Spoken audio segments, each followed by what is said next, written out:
자, 덕으로 기사 이제 봐야죠. 네. 한 주 동안에 또 기사 좋은 거 많았죠? 뭐 항상 좋죠. 뭐 네. 근데 오늘 첫 기사부터 네. 야, 이거 뭔가 핫합니다. 오해하지 마십시오. 아니, 오해할 겁니다.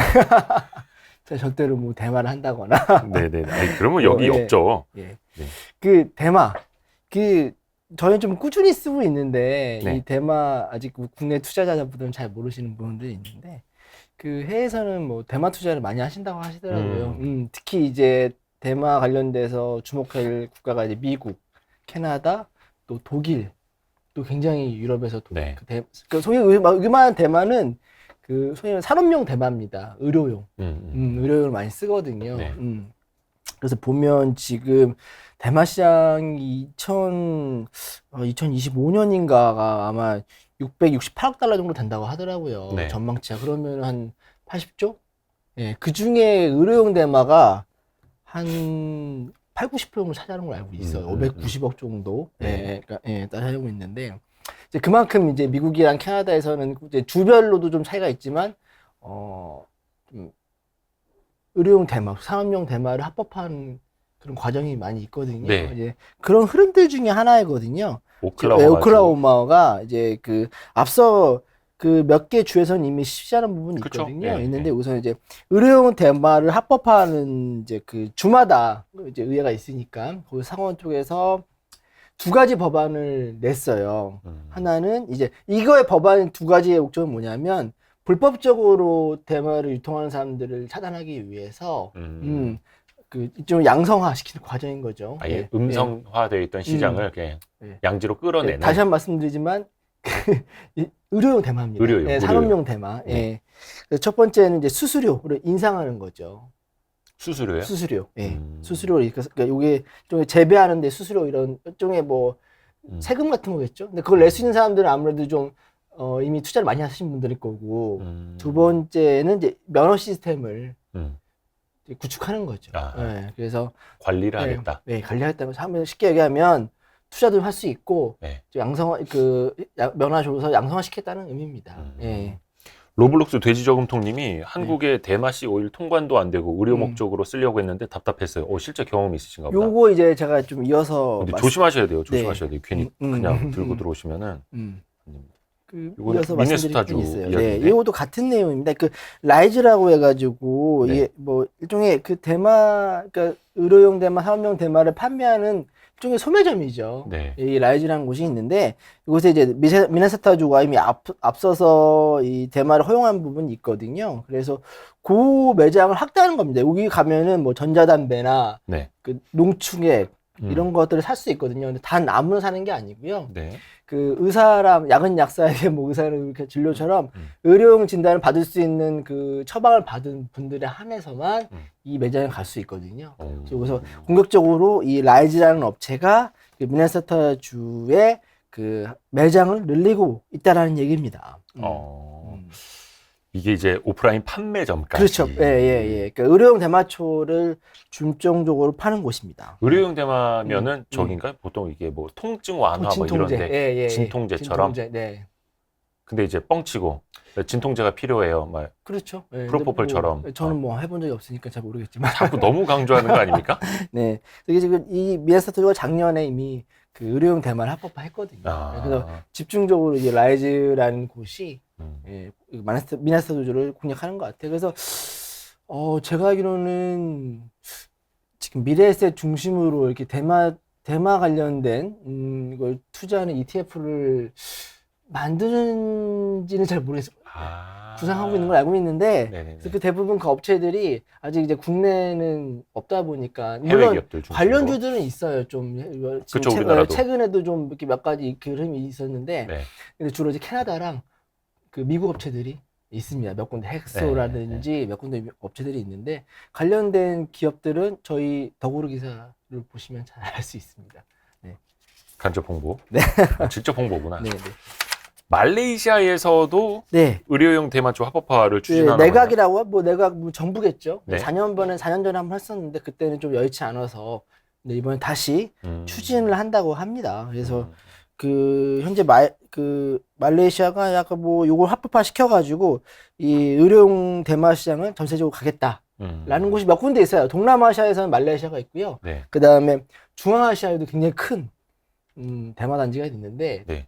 그중에 대표적인 케이스가 이제 카자흐스탄. 아. 있고 아까 뭐 대마 씨 갖고 오신 분들 있다고 저희랑 좀 컨택하는 기업이 한 곳이 있는데 네. 그게 뭐냐면 이미 현지에 그 카자흐스탄 쪽에 중앙아시아 쪽에 대마용 그 단지를 이미 농장을 갖고 있는 사놓으신 분이 계세요. 업체가 있는데 그분이 이제 대구시 쪽이랑 연관을 시켜서 좀 그런 걸 준비하신 분, 기업들 몇 군데 있고요. 이게 우리도 지금 최근에 농림부에서 이 산업용 대마 합법화 움직임이 있어요. 네네. 이걸 이제 기존 대마관리법은 이제 보건복지부 소속인데 이거를 이제 농림부로 갖고 와서 하고 있는데 그런 움직임도 있고요. 그러면서 이런 산업화 단지 클러스터를 조성하려고 해요. 그 대표적인 케이스가 이제 지하철에서는 대구 지역이 있습니다. 그래서 이제 대구 지역이 이제 대구 지역이 이제 옛날 전통 산업이 방직, 그다음에 전기차가 하려고 했는데 여의치 않았던 것 같아요. 예, 특히 구미에 대단지 기업들이 생기면서 구미 쪽엔 자동차 부품 많죠. 그래서 대구에 있는 그 제조기업들이 그나마 남은 기업들도 구미를 많이 가더라고요. 그래서 이제 대구가 미래 산업으로 한 것 중에 하나가 이 햄프 산업, 이 대마 산업, 의료용 대마 산업을 좀 목성하려고 하는 것 같습니다. 네. 그러니까 각각의 어떤 이해나 필요에 따라서 도입 여부를 또 논의하는데 사실 우리나라에서도 몇 년에 한 번씩 항상 이야기가 나옵니다. 그렇죠. 예. 근데 이번엔 농림부가 좀 의지를 가지고 실천한 것 같습니다. 그러니까 이게 항상 정책을 볼 때 그 소관 부서를 어디에 두느냐가 되게 중요한 포인트가 되잖아요. 그러니까 규제 부처에 두느냐, 지능 부처에 두느냐. 보건복지부는 사실상 규제 부처고, 농림부는 농민들을 이제 육성하는, 지능하는 부처니까. 그래서 이거를 소관 부처를 지능 부처에다 갖다 놓는다 하면, 이거 약간 좀 양성화 쪽으로 가는가 보다. 왜냐면 이번에 정부 들어서는 것도 있고 해서, 이번에는 어느 정도 가셔야 되지 않을까. 그렇죠. 항상 새 정부 때 이런 거 업무 분장 어떻게 하는지 봐야 되겠고요. 나현진님 고맙습니다. 나현진님 또 항상 이렇게 응원해 주셔서 고맙습니다. 자, 이제 조금 요거는 여러 가지를 생각해 보게 하는 또 기사가 올라와 있습니다. 네. 마켓컬리 이야기죠? 예. 컬리. 예. 저 이제 주변의 분들이랑 기자분들이랑 술 먹거나 아니면 관련된 분이랑 술 먹으면 요즘 빠지지도 않고 나오는 주 중에 하나 컬리. 과연 어떻게 될 것인가에 대한 기업 가치, 상장. 관련해서 여러 가지 국내 보고서는 많이 나오고 있는데 해외에서도 좀 의미 있는 보고서가 하나 나와서 이번에 소개시켜 드렸어요.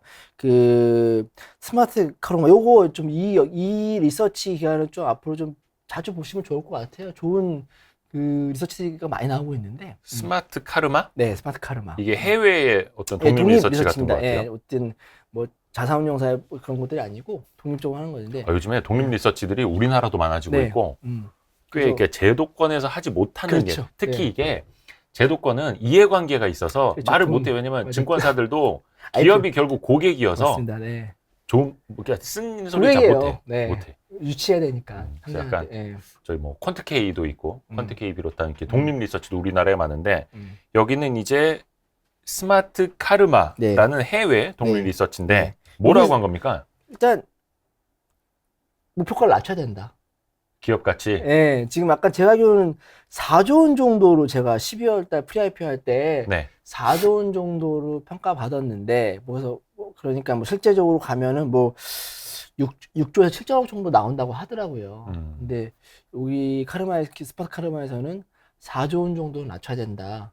3조 5천. 그래서 그 근거로 뭐냐면 금리 인상, 미국발 금리 인상, 그다음에 국내 증시 악재, 그다음에 스태그플레이션, 그다음에 경쟁 업체들 특히 이제 미래 가치에 대해서 너무 땡겨오죠. 좀 과대평가된 게 아니냐. 왜냐면 이제 소위 말하는 신선식품 배송 시장이라고 해야 되나요? 그 시장이 너무 경쟁이 심하다 보니까 지금 제가 우려하는 부분이 뭐냐면 이런 말 하면 안 되지만 제2의 쿠팡이 될 수도 있다. 한국인의 매운맛이 아니라 한국의 K-버블 이렇게 해서 또 미국에서도 이야기 나온다고 그래서. 그렇죠. 근데 사실 컬리가 모르겠습니다. 2020년 하반기나 적어도 2021년 지난해 상반기에 만약에 상장을 했으면 대박이었죠. 엄청난 기업 가치를 또 받았겠죠. 이게 또 그래서 운칠기삼 같기도 하고. 그렇죠. 근데 올해 7월 목표죠. 아마 제가 IPO? 예. 아마추어 상장 목표인 것 같은데 좀 더 근데 지금 상황 같으면 진짜 좀 미루는 게 낫지 이게 않을까. 약간 저도 생각이 많아진 게 뭐냐면 이쪽 IPO 시장 많이 취재를 해봤지만 이 기사에도 나와요. 지난해 7월 투자 받을 때 2.5조 가치 받았고 그렇죠. 그리고 작년 12월 4조. 투자 유치 받을 때 4조 원 가치인데 어떻게 한 1년도 안 돼서 그렇지. 지금 몸값이 6조, 7조. 6조 이거 사실 지들끼리, 죄송합니다. 이 벤처 캐피털끼리 맞아요. 장외에서 투자하면서 몸값 올려놓고 결국은 계속 이게 상장하면서 코스피 혹은 코스닥 시장을 자기는 물량바지로 쓰는 거죠. 그러니까 계속 신뢰가 악화되는 거고 맞아요. 이제는 많은 사람들이 동학개미들도 이제 똑똑해져가지고 그래도 상장하니? 그래 6조, 7조 올라와봐 이거죠. 그래도 들어가신 분들 많아요. 에휴. 그렇습니다. 아무튼 아직 역자 기업이라는 거 잘 아시고요. 지금 그렇습니다. 5천 정도 된 거 같아요. 적자가. 적자. 네, 5천억 적자입니다. 지금 뭐 5천억 적자야 뭐. 자, 오랜만에 또 니콜라 이야기입니다. 네. 말도 많은 하나. 작년에 하나가 그 작년 연말까지 뭐 보유주식의 니콜라 보유주식의 절반 가량을 매각하겠다라고 발표를 했어요. 근데 이제 실제로 절반까지는 아니고 제가 알기로는 2,200만 주 중에서 한 290만 주 정도 팔았어요. 많이는 아니네요. 네, 팔았고 뭐 작년 연말까지 절반 정도를 팔겠다고 했는데 일단은 그 이후에 그 290만 주 판 다음에 움직임은 없었어요. 근데 하여튼 뭐 하나에너지랑 뭐 해서 그 6.1% 정도 지분을 보유하면서 이사회에 참석을 했거든요. 합류를 했거든요. 근데 이번에 6월에 그 하나 측 인사가 임기가 끝나는데 재선임 안 하고 하나는 이렇게 이사회에서 빠지는 걸로 결정을 한 거거든요. 근데 사실 저희는 맨 처음에 기사는 결별 공식화 썼거든요. 근데 이제 그쪽에서는 완전히 공식은 그 손대는 건 아니고 아직 여지가 있다. 왜냐하면 하나는 지금 니콜라를 기반으로 해서 미국 그 수소 충전 시장을 인프라 충전 시장을 좀 노리는 분이 있거든요. 근데 이제 니콜라가 지금 기껏해야 한 300대 월 정도 내보내고 있고 그나마도 수소가 아니고요. 전기차죠. 네, 전기차예요. 그래서 하나의 계획과는 당초 기대와는 다르게 움직이고 있는데 여튼 일단 하나는 좀 더 보자를 짠 것 같아요. 그래서 좀 아직 주식 매각하는 거는 유보하고 있는데 어떻게 될지 모르겠습니다. 일단은 이사회에서 빠지는 걸로. 자, 하여튼간 뭐 이사회에서 빠진다라는 거는 지분은 남아 있어도 그러니까 전략적 투자자가 아니라 그냥 단순한 재무적 투자자로 그칠 수 있다. 뭐 이런 또 신호가 될 수도 있겠네요. 자, 그리고 카카오 웹툰. 올해 웹툰 얘기 좀 해볼게요. 인도네시아에서 정식 서비스를 한다고요? 네. 이미 이렇게 인도네시아에서는 카카오 페이지 서비스를 진행하고 있었다고 하더라고요. 근데 그걸 최근에 카카오 웹툰으로 리브랜딩 해가지고 재구축해서 27일 날 정식 서비스를 한 거죠. 근데 이미 카카오가 작년 6월에 간담회를 통해서 태국 대만을 1등을 하고 있다고 하더라고요. 이제 거기를 기반으로 해서 인도네시아도 뭐 카툰 시장, 특히나 이제 말레이시아, 인도네시아, 동남아시아 대표적인 젊은 층 인구들이 가장 많은 국가이지 않습니까? 제가 알기로는 인도네시아가 소위 말해 20대 이하 인구가 근 절반에 육박할 겁니다. 절반에. 네, 엄청 젊어요. 그만큼 또 어떻게 보면 인구가 많이 늘고 있는 나라일 수도 있고. 그래서 이번에 리브랜딩 하면서 단순히 서비스만 리브랜딩 한 게 아니고 거기에 AI 소위 큐레이션 기능도 탑재를 하고요. 그다음에 3D 기능 같은 것도 추가로 해서 인도네시아의 젊은 층을 고려해서 하여튼 카카오 계열사들은 좀 해외에서 뭔가 좀 잘 된다는 소식이 좀 많이 많이 나오고 있어요. 네이버 웹툰도 만만치 않게 또 해외에 뻗어나가죠. 이거 최근에 저희는 올해 1년 사이에 이게 웹툰 회사 이름이 아마 웹툰 스튜디오 겁니다. 한 1,000만 명 정도 스튜디오. 더 유저가 늘었다고 하더라고요. 그 다음에 월 유저도 지금 활성화된 게 8,200만 명 되고 있는데, 그래서 네이버 웹툰이 미국 시장을 공략하기 위해서 DC 코믹스 출신의 샌드 레슬링이라는 그러니까 이분을 영입한 거죠. 그래서 이제 사업 비즈니스 총괄하는데요. 이분의 역할이란 게 이미 네이버 웹툰 스튜디오랑 과거에도 DC 코믹스 재직 시절에도 협업을 했었다고 합니다. 이분이 거의 퍼블리싱, 개발, 비즈니스 개발부터 다 해봤다고 합니다. 네, 그래서 네이버 웹툰이 특히 미국 시장을 네. 고려해서 전략적으로 영입한 분이 아닌가. 네. 그리고 다시 카카오 이야기로 넘어갔는데 이거 네. 클레이튼 이야기네요. 네, 뭐 블록체인 거의 뽑아왔는데 클레이튼 뭐 일종의 이제 카카오의 비영리 연구단체죠. 네. 예, 이쪽에서 향후 블록체인 생태계 확장을 위해서 $2,000만 투입을 하는 겁니다. 쉽게 얘기하면 만들어 놓고 여기에 이제 일종의 스타트업 개발대 같아요. 그래서 여러 가지 연구 주제를 가지고 본인들이 이제 제시하는 거죠. 그게 $2,000만 뭉칫돈에서 지원하는 형태가 되는 거죠. 네, 그래서 뭐 그렇게 해서 여러 가지 형태를 앞으로 4년 동안 블록체인 관련된 기술이나 인프라 연구에 지원하겠다. 궁극적 목표는 블록체인 생태계를 확장하는 게 목표입니다. 당연히 클레이튼 특히 해외에서 많이 주목하고 있는데 보면 이게 작년 8월에 출범한 지역인데요. 이게 출범한 단체인데 예, 이게 뭐 기본적으로 카카오에서 카카오 말고도 다른 데 몇 군데 들어와 있죠. 그래서 뭐 블록체인 기술 개발, 생태계 확장을 목표로 하고 있고요. 가장 중요한 건 여기서 클레이튼 성장 펀드를 운영하고 있어요. 클레이튼 성장 펀드. 이 펀드가 투자를 어마어마하게 하고 있습니다. 좋습니다. 그래서 카카오는 블록체인의 진심인 걸로. 삼성전자 투자 이야기도 이어지네요. 네, 이 하이퍼 이게 이제 좀 디지털 자산 운용사인데 이게 도쿄랑 네. 서울 그러니까 사무실 두고 있습니다. 그래서 이미 삼성전자도 투자했고요. GS 퓨처스라고 GS 그룹 내에 투자 전문 회사가 있습니다. 예. GS 퓨처스가 두 분 다 투자한 회사인데 이 업체가 이제 두 가지 암호화폐 펀드를 만든 거예요. 쉽게 얘기하면 하나는 엔화요? 엔화 기반의 엔화로 이제 투자할 수 있는 펀드 만들었고 또 하나는 이제 뭐 이게 작년에 할 때 비트코인 어떤 거를 아직 암호화폐를 뭘 갖고 하느냐 네. 좀 많았어요 논란이. 그래서 비트코인 뭐 이더리움 뭐 이렇게 그다음에 테더 네. 세 가지를 놓고 고민하다가 이번에 비트코인 기반의 펀드를 하나 만든 거죠. 그 두 가지 펀드 상품을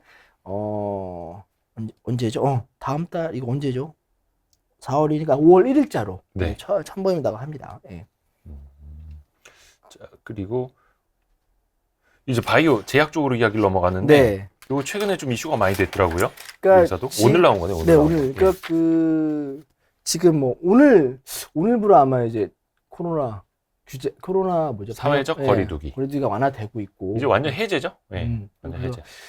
포스트 코로나를 대비해서 국내 제약사들도 대비를 하고 있거든요. 네. 이제 그런 움직임들 중에 몇 가지 흐름을 저희들이 가져왔어요. 네. 제가 가져왔는데 신호기랑 일본의 신호기 제약이랑 네. 일동제약이랑 공동 개발하는 코로나 치료제가 있습니다. 이 경구형 신호 일종의 먹는 알약이죠. 이게 네.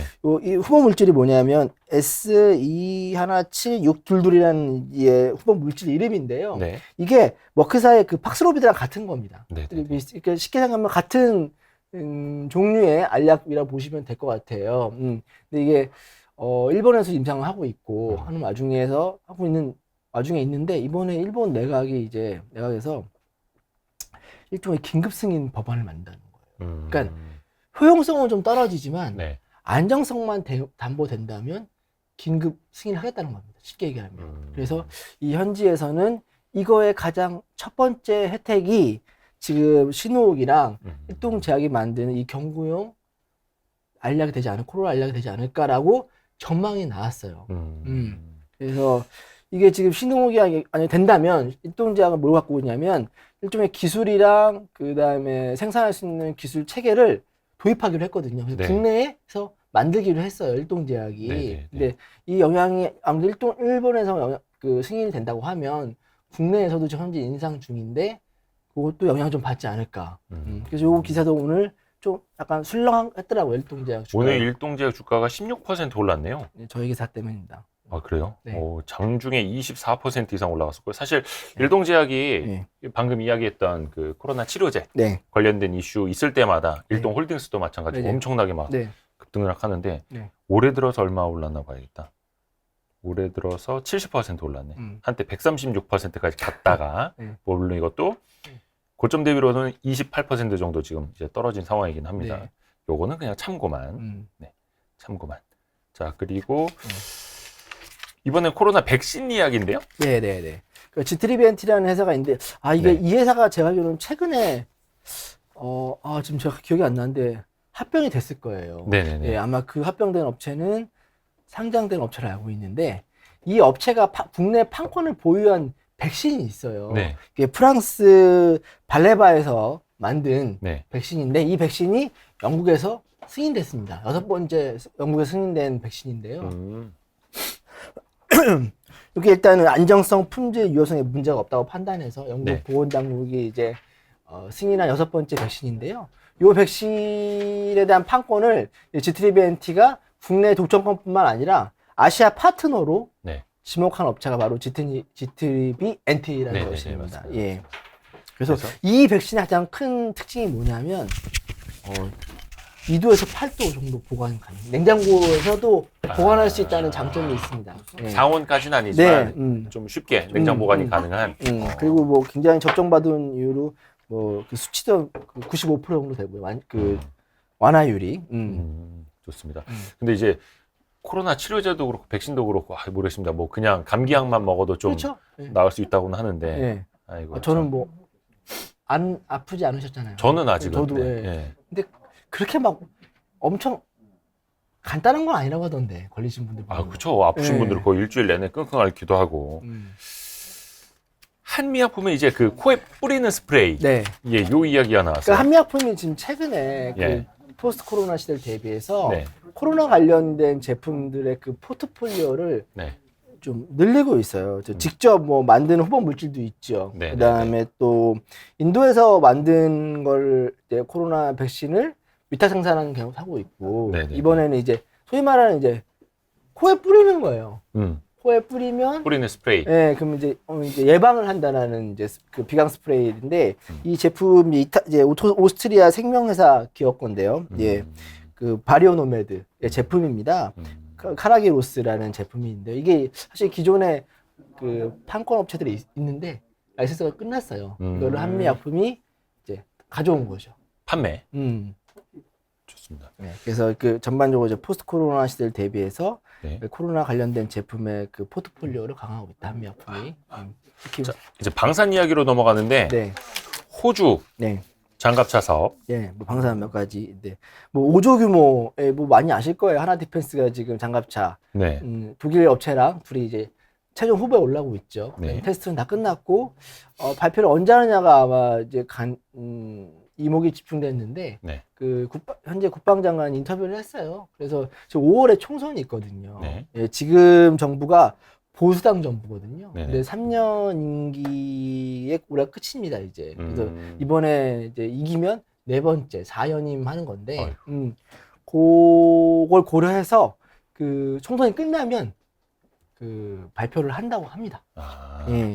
그래서 한화 디펜스. 5조 원 규모. 지금 하나는 얼마 전에 뭐 우리 그 국방부 출입 기자들 데리고 가서 현지 가서 했지만 공장 터도 이미 마련해 놨고. 그죠. 레드백인가 그거죠. 이게 다음 기사는 더 중요한데, 지금 이 호주형 장갑차가 중요한 게 뭐냐면, 지금 이어지지만 미국의 차세대 그 유무인, 그러니까 사람이 탄 것도 있고 안 탄 것도 있고. 유인, 무인. 그 장갑차 사업도 이 모델을 기반으로 해서 갈 거거든요. 그래서 굉장히 이 호주 사업은 하나의 방산 산업에서는 굉장히 중요한. 그러니까 무인 장갑차를 개발하는 것도 레드백을 기반으로 한다는 거죠. 그래서 제가 항상 말씀드린 것처럼 궁극적으로 하나 디펜스 내 이 호주 사업부는 별도의 자회사나 혹은 그 별도 기업으로 나갈 수도 있습니다. 그때 한번 현지 사무소를 현지 법인으로 만들었다고 이런 이야기도 한번 전해주신 적이 있고. 이제 그 일종의 그 방산 글로벌 세이지하는 전초기지 기업으로 관련 움직임도 내부적으로 있다고 합니다. 그래서 5월에 그 하나 그룹 차원에서 추진하고 있는 방산 사업에 중요한 이게 이종표가 될 것 같은데. 제가 이제 현재 외신을 좀 보기에는 약간 좀 유리한 상황인 것 같아요. 장갑차 이야기였다면 이번에는 이제 전투기 이야기인데. 아니요. 이어서 또 같은 건데. 어떤 거? 아까 방금 요거 본 거 아니었어요?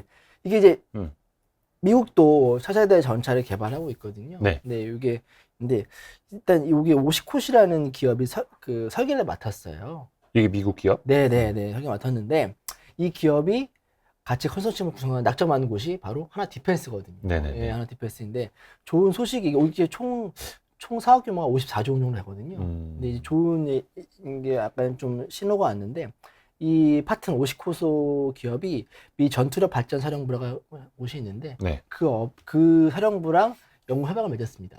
그래서 앞으로 차세대 무기나 이런 것들 공동 연구하는. 그래서 좀 하나한테는 아마 좀 좋은 징조지 않을까. 좋습니다. 그리고 세네갈 이야기예요. 네, 세네갈은 FA50. 이미 그 카이가 만든 그 훈련용 전투기를 도입했거든요. 그런데 T50 같은 네, 거. 그렇죠. 네. 원래 근데 체코에서 그 전투기를 도입하려고 했다고 합니다. 네. 근데 이제 그게 여의치 않으면서 그 세네갈 국방장관이 또 현지 매체랑 인터뷰하는 과정에서 카이의 그 F50, 그러니까 이게 한국형 경공격기입니다. 경공격기. 예, 요거를 좀 4대 정도 도입을 검토하고 있다라고 나왔습니다. 세네갈에서까지, 아프리카에서까지. 자, 그리고 요즘 좀 그 중국의 코로나 봉쇄가 좀 시끌시끌한데 네.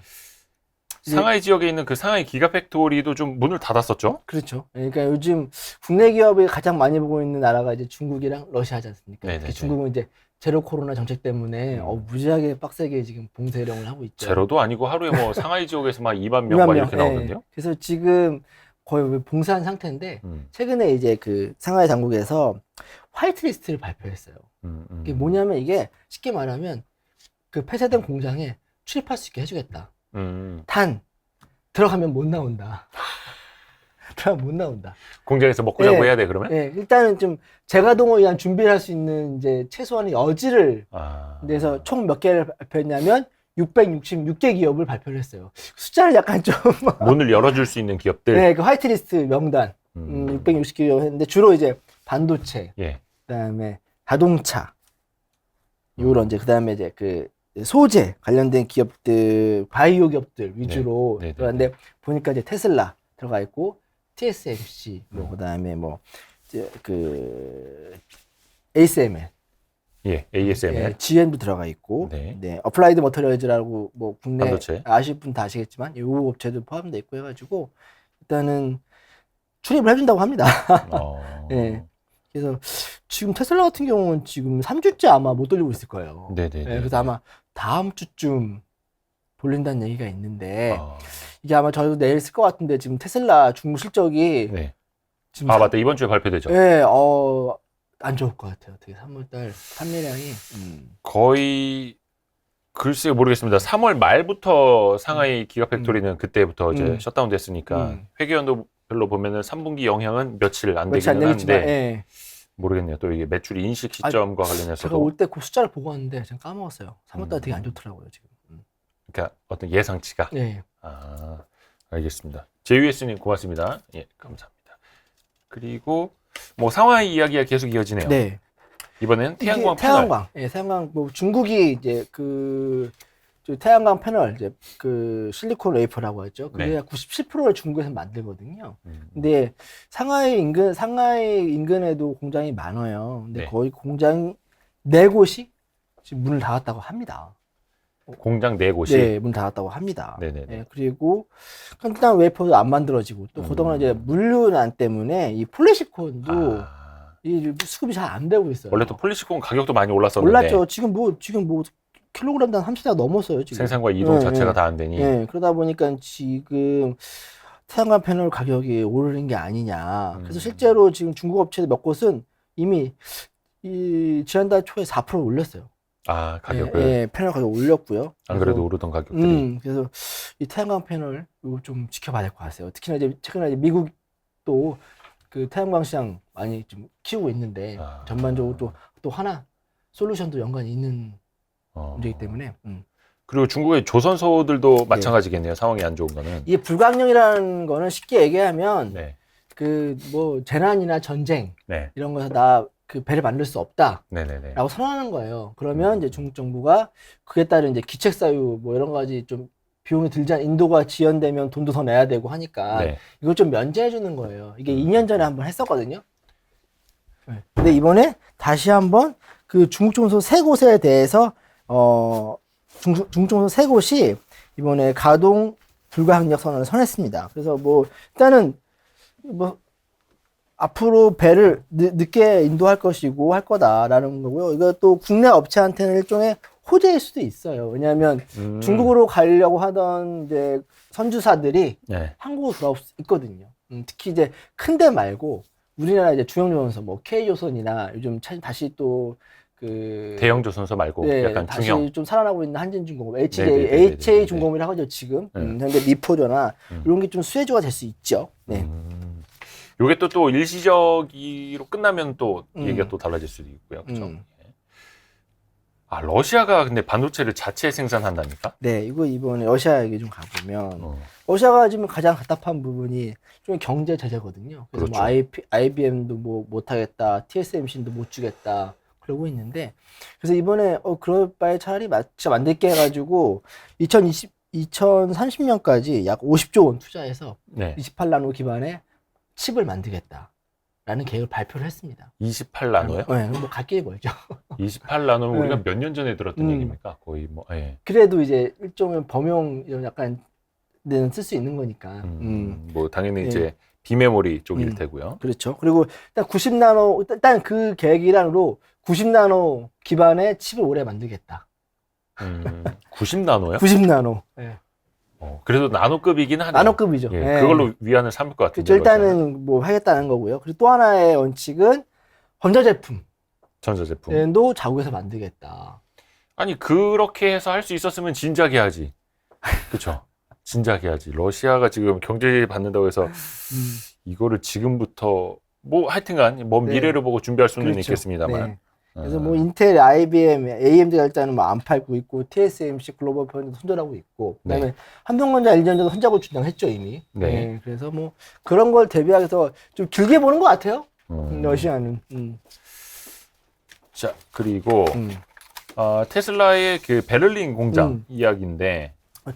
또 이게 테슬라. 네. 이게 연지 얼마 안 됐어요 지금. 안 됐는데 네. 최근 그 우크라이나 부차 지역에서 바이든 대통령도 말을 했지만 그 민간인 학살, 제노사이드가 있었다라는 그런 확인된 건 아니지만 네. 뭐 상당 부분 근거가 있다라고 이제 바이든 대통령 발표를 했죠. 네. 이거를 근거로 해서 그 독일 내에서 야 우리 그러면 석탄 금지에 이어서 좀 더 강력한 제재가 필요한 거 아니냐라는 얘기가 나오고 있어요. 네. 그 대표적인 케이스가 이제 천연가스. 지금 독일의 한 가스수의 55%가 러시아산이거든요. 네. 그래서 이거를 좀 안 가져오는 방안을 고려해야 된다라고 해서 그 녹색당 의원이 얘기를 했는데, 그러면 테슬라 그러면 이제 에너지 양은 좀 줄여지 않습니까? 지금 테슬라가 그 베를린 기가팩토리가 그 필요한 에너지원의 60% 정도를 천연가스로 쓰고 있는데, 그러면 이제 테슬라 그 공장도 좀 타격을 받을 수밖에 없다. 중단을 하지 않아야 되는 거 아니야? 라고 얘기를 했다고 합니다. 이거 되게 좀 큰 영향이 있을 수 있어요. 왜냐면 그 테슬라 지금 유럽의 물량이 상당 부분 다 상하이에서 오거든요. 근데 그것도 여의치 않은 상황이에요 지금. 그 유럽에서 파는 물건 대부분이 상하이에서 오거든요 지금. 상하이는 지금 거의 3주째 셧다운이 돼 있고 제 독일 그 베를린 기가 팩토리는 이제 막 돌려야 되는데 또 멈출 가능성이 있는 거죠. 에너지 조달 때문에 조금 가동 시간을 줄여야 되는 것 아니냐라는 논란이 좀 있고. 테슬라 투자하신 분들은 좀 요 이슈 러시아랑 중국 요 두 가지 이슈를 좀 잘 보셔야 될 것 같아요. 이번 주에 테슬라 실적 발표하면서 이 관련된 또 회사 측 코멘트가 있는지도 또 하나 기사거리가 되겠네요. 그렇죠. 예. 이건 약간 자, 그리고 이번 이 기사가 이거 무슨 웃어야 될지 울어야 될지 이거는 뭡니까? 이거 좋은 기사입니까? 안 좋은 기사입니까? 현대차한테는 좋은 기사죠. 그러니까 러시아에서 뭐 벤츠라든지 아우디라든지 그 서방의 자동차도 이제 수입이 끊기니까 그리고 그 업체들은 러시아 공장이 없어요. 그러니까 이제 현지에 있는 현대차 통해서 제네시스를 많이 사서 관용차로 쓰겠다. 원래는 이제 다른 이제 국내 로컬 기업 거를 사려고 했는데 너무 쉽게 하면 급이 떨어진다. 지들도 못 하겠다. 그래서 샹테크그룹 그 우정부가 그 G90이랑 G80 이렇게 있는 게 맞나요? 제가 차를 잘 몰라서 21대를 구매했다고 합니다. 그리고 또 관용차의 범용차로 소나타도 또 60대를 구매했고요. 그래서 러시아 차원에서 관용차를 앞으로 이제 구매를 해야 되는데. 근데 이게 참 게르기네요. 뭐 사실 관용차를 뭐 수십만 대 사는 것도 아니니까 뭐 사봐야 뭐 몇백 대, 몇천 대 뭐 이 정도. 근데 이제 일반 관용차들은 이제 현지 기업인 아부토바지라는 업체가 있는데 이게 르노 거거든요. 요게 제일 유력한데 그래도 이제 고위 관료들 타는 차는 그런 이제 범용 브랜드 쓸 수 없으니 이제 기존의 독일 차들 그런 거는 저기 김정은한테 배우면 됩니다. 김정은도 서방이 다 제재해도 어디 막 벤츠 타고 다니고 막 그러자 마이바흐 타고 다니고 그러잖아요. 어디서 어떻게 구해왔는지 몰라도. 그래서 하여튼 뭐 현대차는 씁쓸합니다. 네. 자, LS 전선이 이제 미국에다 케이블 공장을 증설하네요. 이거는 이제 그 미국 바이든 법이죠. 그 제가 어서 설명드렸지만 그 인프라 투자 예산이 발표를 했잖아요. 통과시켰잖아요. 이게 89조 원, 이게 얼마죠? 1,474조 원짜리 이게 인프라 투자를 한다는 거죠. 네, 설명했는데 그 중에 케이블 까는데 전용음악 케이블 까는데 약 89조 원 정도를 쓴다고 합니다. 네. 당연히 로컬 기업들 혹은 이제 자국에서 만든 제품에 대해서 인센티브를 주겠죠. 네. 그래서 LS 전선이 그 노스캐롤라이나 공장을 증설을 한다는 겁니다. 이 수요를 선점하기 위해서. 그래서 미국에서 만들 필요가 있다. 그렇죠. 왜냐하면 해외에서 만들어 놓으면 일단 경쟁력 밀리고요. 일단 그 인센티브 받을 수 없기 때문에. 그래서 2012년에 지은 공장인데 근 10년 만에 증설을 한다고 합니다. 그래서 앞으로 약 300억 정도를 투자해서 한 년 동안 차근차근 증설을 한다고 합니다.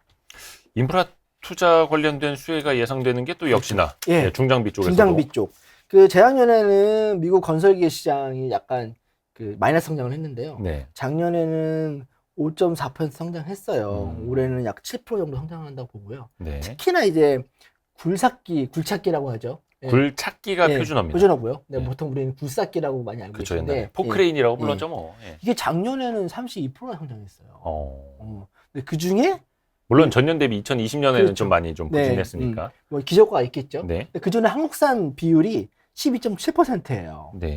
근데 아시다시피 이거 국내 업체 딱 한 군데밖에 없어요. 현대건설기계는 너무 미미하고요. 이제 지금 현대 두산 인프라코어죠. 내년에 아마 3월에 사명을 바꿀 건데. 두산을 떼버리는? 어떻게 바꿀지는 모르겠어요. 저희가 이름을 저희도 기사를 쓴 적이 있는데 현지 법인장이 3월에 바꾸고 대대적인 브랜드 작업을 한다고 했어요. 근데 두산을 뛸 것 같아요. 근데 어떻게 할지는 좀 봐야 될 것 같아요. 이게 보통 M&A 할 때 그 상표 사용권 몇 년 이렇게 해서 기간을 주잖아요. 뭐 2년이면 2년, 3년이면 3년. 그 뒤에는 돈을 더 내거나 아니면은 아예 빼버리거나. 근데 워낙 이 두산 인프라코어가 이제 인지도가 있다 보니까. 또 해외에서도. 그래서 대표적인 수혜 기업이 현대 두산 인프라코어가 아닐까. 또 하나 주목할 부분이냐면 또 두산 바켓도. 바켓도. 물론 이제 소형 건설 장비가 위주지만 또 큰 수혜가 되는 걸로 예상이 됩니다. 좋습니다. 그리고 요 기사도 많이 봤더라고요. 구글 핏빛 이거 맞죠? 갖고 왔나요 제가? 안 갖고 오셨어요? 네, 그거 안 갖고 왔는데. 핏빛 요거 뭐 저희 몇 번 쓴 게 있는데 이 업체는 뭐 지난번 저도 한번 쓴 적이 있어요. 그때 알고리즘 FDA 승인 제출했다고 이게 된 겁니다. 쉽게 말하면 뭐 이렇게 요거 신박 가지고 데이터 가지고 이 사람의 현재 상태나 이런 것도 다 알 수 있는 그 알고리즘을 승인된 거예요. 그래서 이거는 그러니까 심장 박동이 얼마나 미세하게 혹은 불규칙적으로 뛰는지까지도 식별할 수 있는 알고리즘. 이거는 이제 구글의 스마트워치 이야기고요. 또 뭐 하셔도 될 것 같습니다. 그리고 이건 코트라보고서니까. 요 기사 재밌더라고요. 요거 어마어마하게 읽혔어요. 이게 요 옆에 조회순 있잖아요. 여기 오른쪽에 7만 8천 뷰가 나왔는데 이 기사 하나가 이게 현대차에서 특허를 냈다는 거잖아요. 미국 특허. 앞에 저 와이퍼인데 이게 왔다 갔다 하는 그 와이퍼에다가 LED를 달아서 잔상을 이용해서 그 잔상 효과 이용해서 그래서 쉽게 얘기하면 나간에 사고 나면 보통 우리 막 삼각대 세워 놓잖아요. 그거 대신에 이 와이퍼를 하면 이게 뭐 천천히 뭐 그런 그 한다는 거예요. 굉장히 재밌는 아이디어 같더라고요. 일종의 이거를 잠깐만요. 그때 제가 홀로그램 하는 회사 취재할 때 하나 있었는데 저 정확하게 이거 그림을 봐도 좀 이해가 잘 안 되더라고 저는. 홀릭이네, 홀릭. 예전에 저기 홀로그램 만드는 회사라고 그 비상장 회사인데 투자 유치하러 다니는 어떻게 좀 그 대표님을 만날 일이 있었는데 그 회사가 요거랑 비슷해요. 그게 뭐냐면 이제 큰 LED 이런 있잖아요. 이게 LED 등이 무지하게 빠르게 돌아가는 거예요. 그럼 이제 근데 그 LED에 있는 걸 이제 말 그대로 이제 잔상 효과인데 그걸 돌려서 그 안에 뭐 무늬도 띄우고 회사 간판 같은 것도 띄우고 근데 홀로그램이라고 보기는 조금 뭐하기는 한데 착시 잔상 효과예요. 잔상 효과. 근데 이것도 현대차도 비슷한 거예요. 근데 이게 또 특허라고 하니까 그렇죠. 특허를 출원한 거죠. 그러면 뭐 취득한 게 아니라 출원한 출원한 거. 거. 이제 그 적용될 수가 있겠죠. 특히나 이제 전기차 이런 아이오닉 5, 6나 이런 데 적용될 가능성이 있겠죠. 근데 요거는 이제 앞유리에 할 게 아니라 사실 뒷유리에다 해야 되는 거 아닙니까? 뒤에도 있잖아요. 뒤에 와이퍼. 뒤에 와이퍼도 있으니까. 또 뒤에 와이퍼를 이제 또 열나 빨리 돌려서. 하여튼 근데 되게 좋은 아이디어 같아요. 위험하잖아 사실요. 그렇죠. 잘 안 보일 수도 있고. 요 수혜주는 또 LED가 되나요? 유리가 되나요? 아무튼 LED를 만드는 업체가 되겠죠. 네네네. 요 넥소 이야기네요. 네, 그 중국 러시아 얘기인데 이거 중국 되게 중요한 얘기입니다. 이거. 그 현대차가 지금 유일하게 아픈 손가락이 지금 중국 시장이지 않습니까? 그쵸. 지금 점유율을 합치면 20위도 못 들어요. 민망해요. 저희가 그래서 기사를 못 쓰고 있습니다. 중국 시장에서 자동차 업체 순위 20위 안에 못 든다고요? 판매량으로? 둘 다 합쳐가지고. 현대기아 합쳐서도 안 돼요. 아이고. 거의 근데 이제 그냥 거의 존재가 없는 거네. 없는 거죠. 뭐 고급차는 고급차대로 밀리고, 그다음에 뭐 범용차는 범용차대로 밀리고 로컬 업체. 그래서 이제 현대차가 돌파구를 마련하는 게 수소차, 전기차죠. 그 중에 하나가 이제 중국적 넥소가 있습니다. 이제 기존 넥소 제품을 가지고 중국에 맞게끔 이제 개량한 건데. 이게 아마 한 번 완충으로 한 596km 정도 간다고 하더라고요. 일종은 이건 완전 수소차는 아니고 수소 연료 전지차죠. 수소인데 이거 공장은 국내에서 만드는 게 아니고 H2 광저우가 있죠.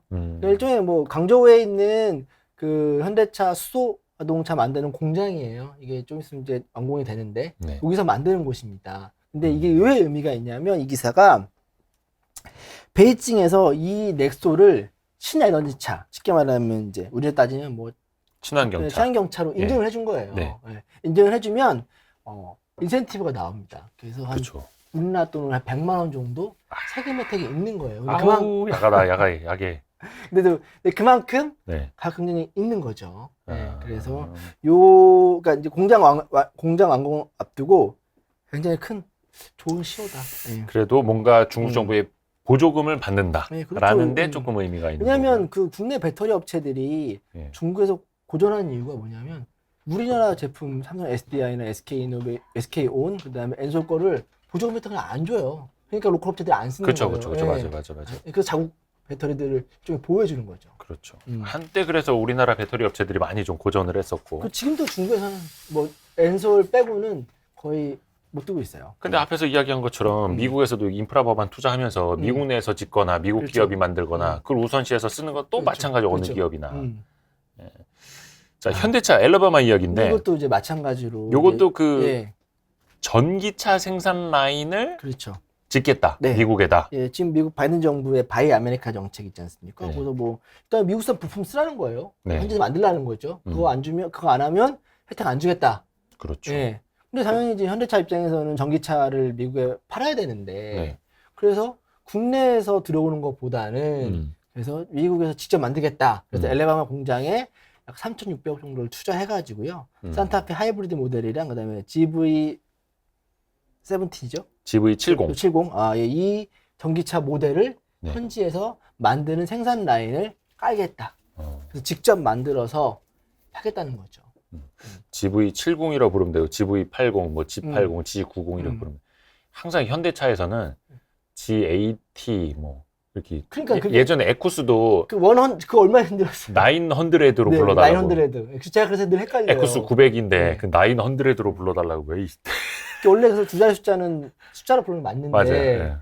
그래서 F16, M16 이렇게 두 자리로 가면 우리말로 이제 숫자를 부르죠. 그래서 일단 현대차가 미국 전기차 시장 점유율 목표가 11%거든요. 2030년. 그걸 이제 가기 위한 일종의 시금석이 그 초기 단계의 투자가 아닐까 볼 수 있습니다. 하여튼간 그 뭐 현대차도 그렇고 엘레바마에다가 이제 전기차 생산 라인 더 이제 3,600억 투자해서 깐다는 얘기인데 우리 입장에서 보면은 뭐 글로벌로 많이들 나가는 거 좋긴 한데 왠지 뭔가 신사업을 통해서 고용 창출되는 건 우리나라에는 없고 이제 그렇죠. 사실 공장을 솔직히 보면 국내 여러 가지 생산자 수나 이런 걸 보면 솔직히 경쟁력이 없어요. 우리나라. 네, 없어요. 그렇죠. 또 수출하는데도 비용 들고 또 우리나라에서 더 옛날처럼 뭐 싸게 만들 수 있는 것도 아니고 이제는. 그리고 이제 각국 기업들, 각국 나라에서 자국 로컬 랩핑을 높이기 때문에 어쩔 수 없이 자동차 뭐 관련된 제품들은 다 나가는 것 같습니다. 그렇죠. 그래서 그들 나라는 표현이 이제 리쇼어링. 해외 나갔던 기업들 돌아오라 이거고 또 해외 기업들도 자기네로 넘어와라. 국내 리쇼어링이 좀 여의치 않죠. 시장이 우리나라는 작다 보니까. 너무 힘들어요. 너무 힘들어요. 시장이 작다 보니까. 자, 그런 가운데 야수의 심장님은 자동차를 2월에 계약하셨다고 자랑을 하고 계시고요. 어떤 차를 했는지. 모르겠어요. 뭐 주식 좀 잘 되셨나? 네, 아무튼 예. 야수의 심장님 축하드립니다. 나중에 차 나오면은 시승기라도 어떤 차냐에 따라서 아무튼 오늘도 자 덕으로와 함께 돈 되는 기사 토파봤고요. 김명률 수석님 고맙습니다. 네, 고생했습니다. 네.